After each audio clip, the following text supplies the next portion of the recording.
नमस्कार, जय हिंद साथियों। आप सभी का स्वागत करता हूं अपने ही YouTube channel the CBT test में। आज हम इस वीडियो में डिस्कस करेंगे एसएससी जीडी की क्लास 2। अगर आपने क्लास 1 नहीं देखे होंगे तो उनका लिंक आपको डिस्क्रिप्शन में मिल जाएगा। और ये सेशन स्टार्ट करते हैं। भारत को किला किसे कहा जाता है? ऑप्शन में है विजय लक्ष्मी पंडित, सरोजनी नायडू, अरुणा आसफ अली और डी में है सुचेता कृपलानी। तो सरोजनी नायडू को भारत को किला कहा जाता है, याद रखना सरोजनी नायडू। धरसाना आंदोलन में प्रमुख भूमिका निभाने के कारण इन्हें नाइटिंगेल ऑफ इंडिया भी कहा जाता है, याद रखना सरोजनी नायडू को भारत को किला और नाइटिंगेल ऑफ इंडिया भी कहा जाता है। फासिस्टवाद की विचारधारा किस देश में विकसित हुई थी? फासिस्टवाद की विचारधारा ऑप्शन में है जर्मनी, जापान, इटली, रूस। तो इसका सही जवाब हो जाएगा इटली। बेनिटो मुसोलिनी इस विचारधारा का प्रमुख नेता था, याद रखना फासिस्टवाद विचारधारा के प्रमुख नेता कौन थे? Benito Mussolini. National school of drama निम्न में से किस शहर में स्थित है? National school of drama Bombay, नई दिल्ली या भोपाल या कलकत्ता। तो इसका सही उत्तर हो जाएगा बी, नई दिल्ली। नई दिल्ली में नेशनल स्कूल ऑफ ड्रामा स्थित है। हर 5 वर्ष बाद वित्त आयोग का गठन कौन करता है? वेरी मोस्ट इम्पॉर्टेंट है। ऑप्शन में है मंत्री परिषद, संसद, राष्ट्रपति या नियंत्रक एवं महालेखा परीक्षक। तो हर वर्ष वित्त आयोग का गठन जो है राष्ट्रपति करता है।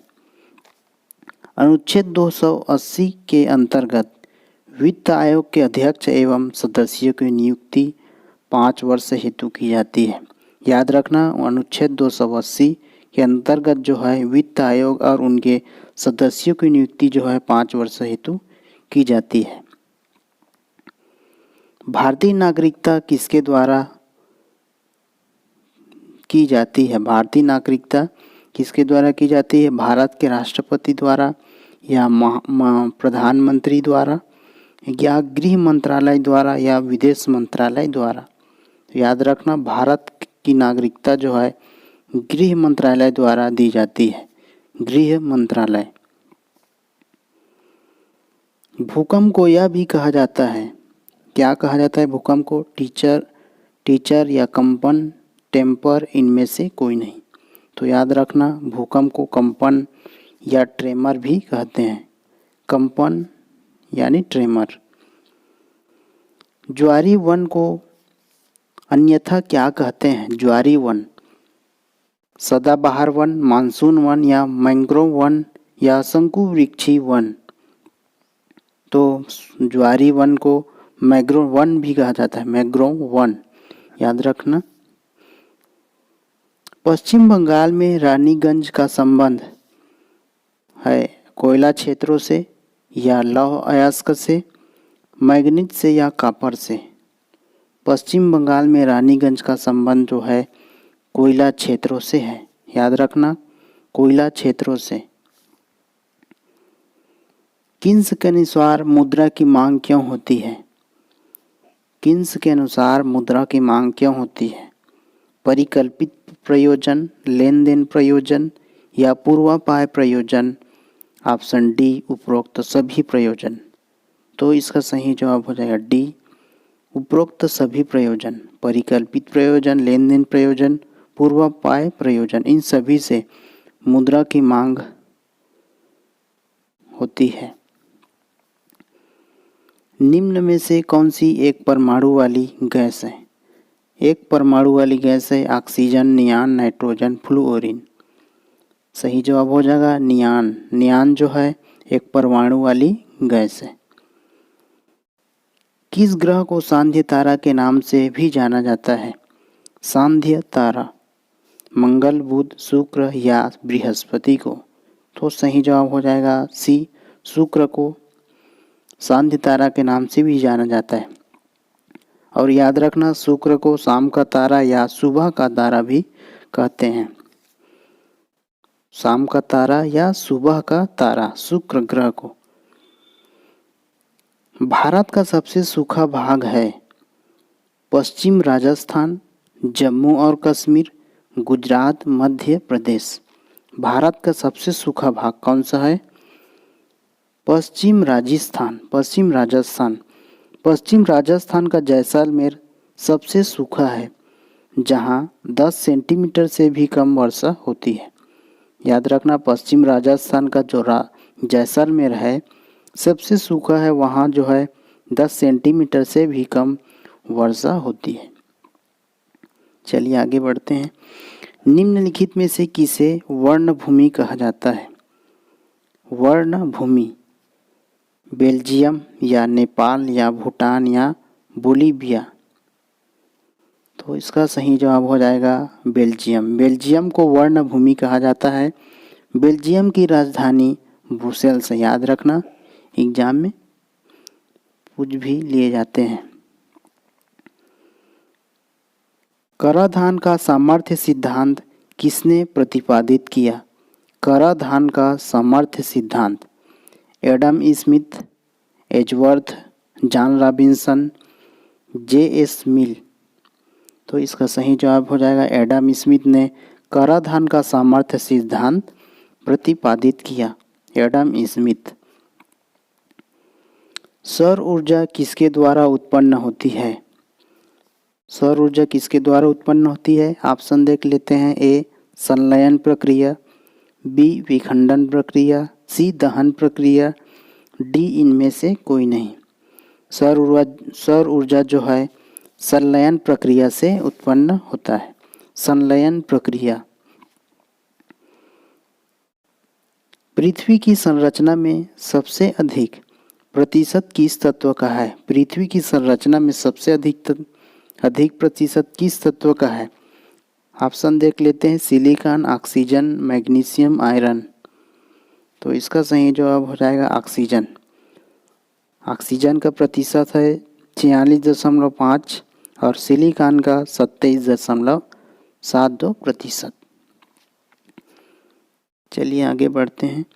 स्टार्च का शर्करा में परिवर्तन होना किसके लिए अनिवार्य है? स्टार्च का शर्करा में परिवर्तन होना किसके लिए अनिवार्य है?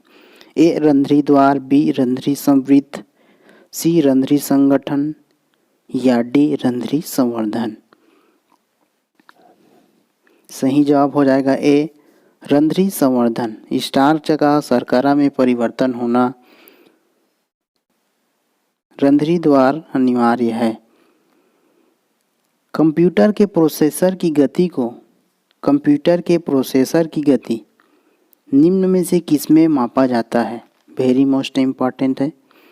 बीपीएस, एमआईपीएस, बार्ड या हर्ट्ज? तो कंप्यूटर के प्रोसेसर की गति जो है एमआईपीएस से मापा जाता है। एमआईपीएस का फुल फॉर्म होता है मिलियन इंस्ट्रक्टर पर सेकंड। मिलियन इंस्ट्रक्टर पर सेकंड। याद रखना एमआईपीएस का फुल फॉर्म। काटो और जलाओ कृषि नाम दिया गया है। काटो और जलाओ कृषि नाम दिया गया है। ए आलू की खेती की विधि को, वनोन्मूलन की प्रक्रिया को, मिश्रित खेती को या स्थानांतरित कृषि को? तो स्थानांतरित कृषि को काटो और जलाओ कृषि नाम दिया गया है। याद रखना स्थानांतरित कृषि को काटो और जलाओ कृषि नाम दिया गया है। निम्न में से किस पदार्थ की गंध एथेनोइक एसिड जैसी होती है? टमाटर का रस, मिट्टी का तेल, सिरका या नींबू? तो इसका सही जवाब हो जाएगा सिरका।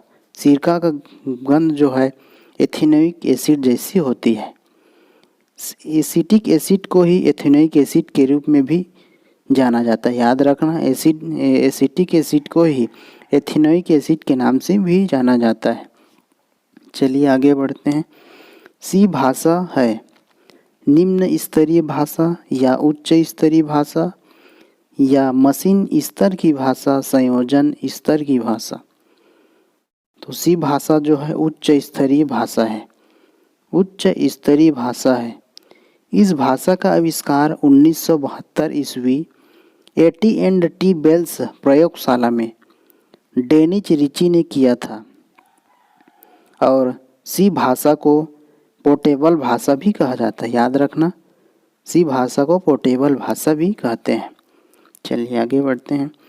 श्वेत कोयला है यूरेनियम, जल विद्युत या हीरा या बर्फ। तो श्वेत कोयला बी जल विद्युत है, जल विद्युत। कपड़ों और बर्तनों को साफ करने के लिए प्रयुक्त डिटर्जेंट में होते हैं, मोस्ट इम्पॉर्टेंट है, नाइट्रेट या बाइकार्बोनेट या सल्फोनेट या बिस्मथेट। तो कपड़ों और बर्तनों को साफ करने के लिए जो डिटर्जेंट उपयोग में लाते हैं उसमें सल्फोनेट होते हैं, सल्फोनेट होते हैं, याद रखना, सल्फोनेट। मधुमक्खियों के प्रजनन एवं प्रबंध को क्या कहते हैं? मधुमक्खियों के प्रजनन एवं प्रबंध को क्या कहते हैं? ऑप्शन देख लेते हैं, सेरीकल्चर या सिल्वीकल्चर या पीसीकल्चर या एपीकल्चर। तो इसका सही जवाब हो जाएगा डी, एपीकल्चर। इंटरनेट में किस टाइप के स्विचन का प्रयोग किया जाता है? ऑप्शन ए परिपथ यानी सर्किट, बी टेलीफोन, सी पैकेट, डी टेलेक्स। तो इंटरनेट में जो स्विचन प्रयोग करते हैं वो है किस प्रकार के करते हैं? पैकेट टाइप के स्विचन का प्रयोग करते हैं, पैकेट। डिस्कवरी ऑफ इंडिया किसने लिखी थी? महात्मा गांधी या जवाहरलाल नेहरू या APJ अब्दुल या बाल गंगाधर तिलक। तो डिस्कवरी ऑफ इंडिया किसने लिखी थी? जवाहरलाल नेहरू ने लिखी थी, जवाहरलाल नेहरू। प्रारंभिक व्यय किसका उदाहरण है? प्रारंभिक व्यय किसका उदाहरण है? पूंजीगत व्यय या पूंजीगत लाभ या राजस्व व्यय, स्थगित राजस्व व्यय। तो प्रारंभिक व्यय जो है पूंजीगत व्यय का उदाहरण है, पूंजीगत व्यय का उदाहरण है। संरचनात्मक बेरोजगारी का कारण क्या है? अस्फीति की अवस्था या भारी उद्योग अभिनति, सी कच्चे माल की कमी, डी अपर्याप्त उत्पादन क्षमता। तो बेरोजगारी, संरचनात्मक बेरोजगारी के कारण जो है अपर्याप्त उत्पादन क्षमता से है, अपर्याप्त उत्पादन क्षमता। सूर्योदय एवं सूर्यास्त के समय वायुमंडल में लालिमा किस कारण छा जाती है? वेरी मोस्ट इम्पॉर्टेंट क्वेश्चन है। सूर्योदय एवं सूर्यास्त के समय वायुमंडल में लालिमा किस कारण छा जाती है? ऑप्शन देख लेते हैं, ए प्रकाश के अपवर्तन या बी प्रकाश के परावर्तन या सी प्रकाश के परिक्षेपण या डी प्रकाश के प्रकीर्णन। तो डी सही हो जाएगा, प्रकाश के प्रकीर्णन के कारण सूर्योदय एवं सूर्यास्त के समय वायुमंडल में लालिमा छा जाती है, प्रकाश के प्रकीर्णन के कारण। हमारे सेशन का अंतिम प्रश्न है, दांत और हड्डियां किसके मजबूती और दृढ़ता प्राप्त करते हैं? दांत और हड्डियां किसके मजबूती और दृढ़ता प्राप्त करते हैं? Option A calcium, B fluorine, C chlorine, D sodium. तो इसका सही जवाब हो जाएगा कैल्शियम। कैल्शियम के कारण दांत और हड्डियां जो है मजबूती को प्राप्त करते हैं, कैल्शियम। फिर मिलते हैं नेक्स्ट सेशन में, तब तक के लिए जय हिंद, जय भारत।